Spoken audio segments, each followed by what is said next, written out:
Alleluia, Alleluia. Jesus preached the gospel of the kingdom and cured every disease among the people. Alleluia, Alleluia. The Lord be with you. And with your spirit. A proclamation of the Holy Gospel according to Mark. Glory to you, O Lord. Jesus entered the synagogue. There was a man there who had a withered hand. They watched Jesus closely to see if he would cure him on the Sabbath, so that they might accuse him.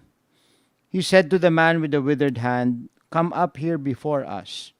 Then he said to the Pharisees, "Is it lawful to do good on the Sabbath rather than to do evil, to save life rather than to destroy it?" But they remained silent, looking around at them with anger and grieved at their hardness of heart. Jesus said to the man, "Stretch out your hand." He stretched it out, and his hand was restored. The Pharisees went out and immediately took counsel with the Herodians against him to put him to death. My dear brothers and sisters, the Gospel of the Lord. Praise to you, Lord Jesus Christ. Today, you have a very interesting gospel, and let me put a little bit of context to it. Take note that this is the third chapter of Mark. No, so very early on in the narrative of Mark, no, that very early on the Pharisees are already very very determined to get rid of Jesus.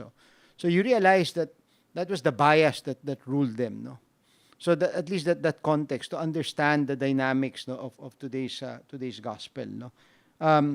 So the three things that we want to reflect on is that, again, yesterday, remember talking about the Pope Francis saying that we should be less dogmatic and more pastoral at the beginning of his papacy. No, and again, just to emphasize, he did not say we must throw away dogma. No, but he said we must be more pastoral. No, so we will pick up from that. No, that will be the first point for reflection. No? Linking it to yesterday's reflection. No.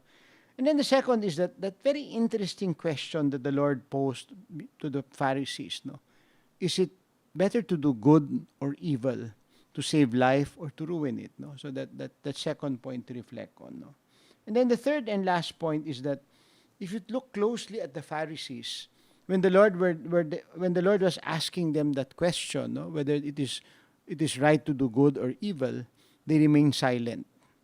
But immediately when they found something against Christ, they immediately acted. No, so you see that duplicity. No, so these 3 points to reflect on. No, first about again the question of compassion and mercy, no? of being pastoral and being dogmatic, no, or legalistic. No, and I guess here you have to realize that in a sense the Lord was not throwing away the law. No.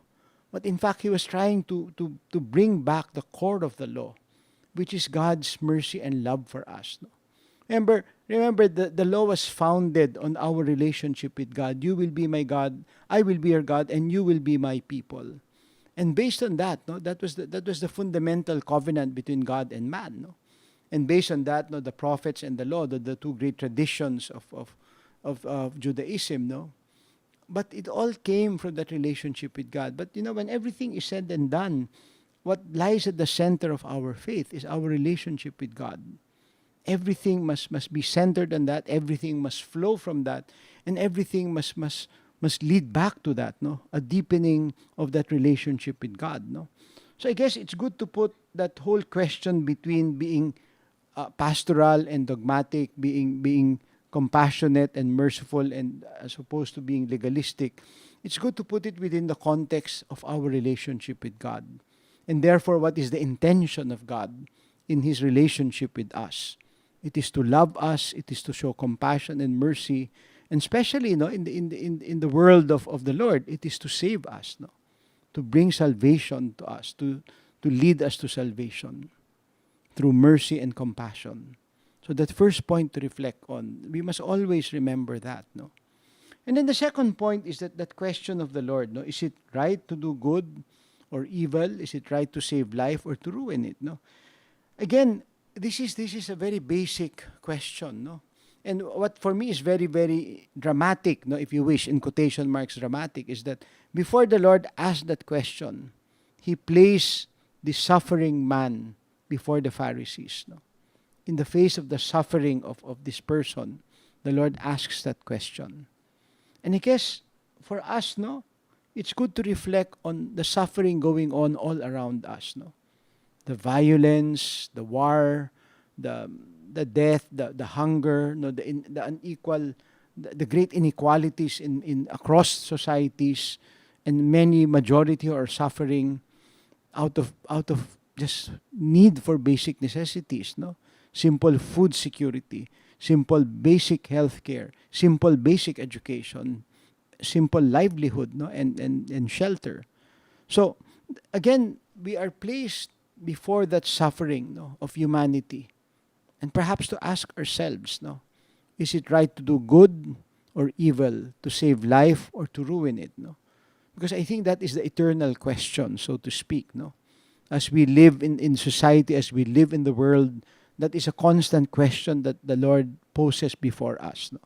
Especially given the suffering going on all around us, no? So maybe that second point to reflect on, I think it's a very important point for reflection. And for us to be aware of the sufferings going on around us, no? Not to be blind to the suffering, not to over dramatize it, but I think we need to know, no? We need to know the injustices that plague our society and the world in general, no? And then to ask ourselves that question. More importantly is to ask ourselves, what is the good that we can do? What is the good that we can do to overcome the evil of the world? No, we cannot be saviors, no, but each and every one of us can do our little share. Again, go back to the early months of the pandemic when all of us felt that we need something, that we can do something good. Remember those moments. People who cook when we were asking for meals, many of you gave meals. So some groups banded together, prepared 200 hot meals every once a week, and would call us, and we would distribute that first to the healthcare workers, eventually to communities, and people who took time out, no, just to text friends, the little acts of kindness. All of these will overcome evils of the world. And I think we need not wait for another pandemic crisis because we live in a world of crisis, given the inequality and the injustice, no. So maybe that second point to really very deeply reflect on, no. Then the third and final point is the Pharisees, no, the duplicity and really the hypocrisy, no. When the Lord was asking them the question about good and evil, they remained silent. But when they found something evil to do, immediately they act. So again, you see that it's a question. Number one is silence in the face of terrible injustice, or becoming a perpetrator of injustice itself, no? But when you realize it, both really contribute, no, to the evils of this world. Mahalaga, no, na pagnilayan natin ito, no. Mahalaga na makita natin na maraming nangyayaring kasamaan sa paligid natin. At itong ebanghelyong ito, isang napakagandang ebanghelyo na nagmumulat sa atin sa mga bagay na ito. Una sa lahat, di ba, kagaya ng pagninilay natin kahapon, sabi ng Santo Papa sa simula ng kanyang papacy, sabi niya, kailangan tayong higit na maging mapagkalinga, maging pastoral. At sabi niya, bawasan natin yung ating pagka-dogmatic, ano, yung masyadong nakadikit sa mga batas o sa yung legalism, eh. Hindi mahalaga ang batas, no, lalo-lalo na pag ito ay sumasakatawan ng pinakamalalim natin na pagpapahalaga or core values, ano. Pero pag naging extreme, kagaya ng mga Pariseo, sabi nga ng Santo Papa, kailangan tayo ay maging mapagkalinga. At yung pangalawang punto ng pagninila, yung tinanong ng Panginoon, ano, dun sa mga Pariseo, tama bang gumawa ng mabuti o ng kasamaan? Tama bang magligtas ng buhay o hayaang itong masira? At ito, tinanong niya sa harap nitong mamang itong mama na kung ilang taon nang naghihirap sa kanyang sakit, ano. Siguro magandang tanong din sa atin 'yon, ano. Sa harap ng kahirapan ng marami ng ating mga kababayan, mga kapwa-tao, ano ang ating pipiliin? Ang gumawa ng mabuti o ng masama? Ang magligtas ng buhay o hayaan mamatay o maghirap? At tandaan natin lahat ng kabutihan na ating nagawa noong mga unang buwan ng pandemya.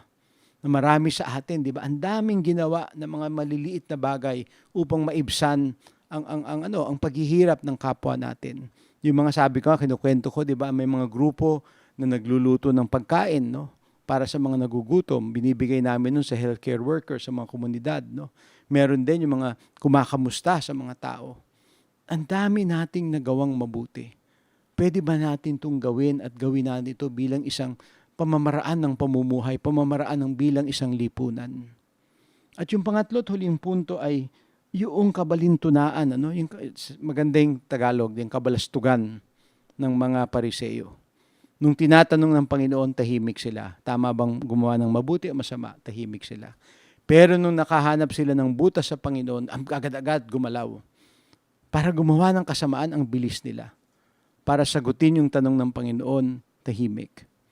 At siguro mahalaga na makita natin, 'di ba, na sa isang banda, no, yun din yung tentasyon sa atin, manahimik sa harap ng paghihirap at hindi tumulong o maging bahagi, no, ng kawalan ng katarungan. Today, let us ask ourselves, no, let us really ask ourselves, no, how can we become channels of God's mercy? God's mercy and compassion that will not only heal people, but hopefully heal societies and communities.